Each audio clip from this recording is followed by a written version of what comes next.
Arabia Online. Bismillah. Assalamualaikum warahmatullahi wabarakatuh.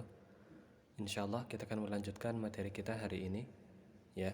Masih di dalam pembahasan tentang adatu istifham, dan kita akan masuk kepada adatu istifham yang ketiga yang ada di dars yang pertama kitab Durusul Lughah Al-Arabiyah. Ya. Kita masuk ke yang ketiga, ini adalah man. Ya, man. Man artinya siapa, gitu ya. Man artinya siapa. Jadi digunakan untuk menanyakan orang, gitu ya.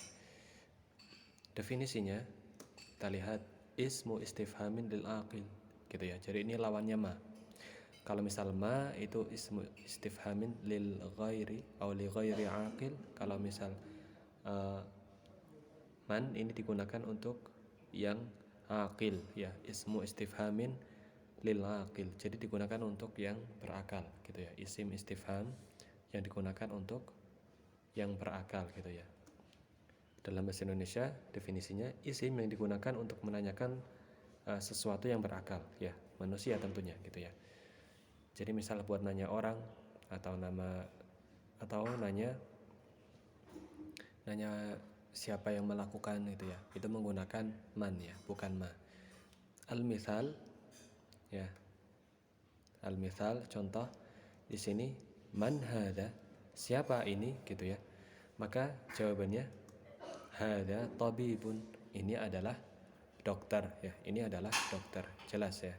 Jadi ditanyakan di sini man hada, siapa ini, jawabannya ini adalah dokter, ya. Dan dokter itu pasti orang yang berakal, gitu ya, orang yang punya akal, jelas, gitu ya. Bukan hanya punya otak tapi punya akal, gitu ya. Maka jawaban ini benar, dan penggunaan kata man di sini juga benar, gitu ya.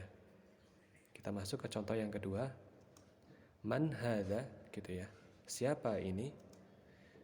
Jawabannya hadza kitabun, ini adalah buku.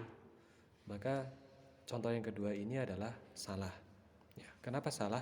Karena kata man ini seharusnya digunakan untuk yang berakal, sementara kitab, ya, buku ini tidak berakal, gitu ya. Jadi tidak bisa digunakan untuk benda mati, ya. Hewan juga termasuk, gitu ya.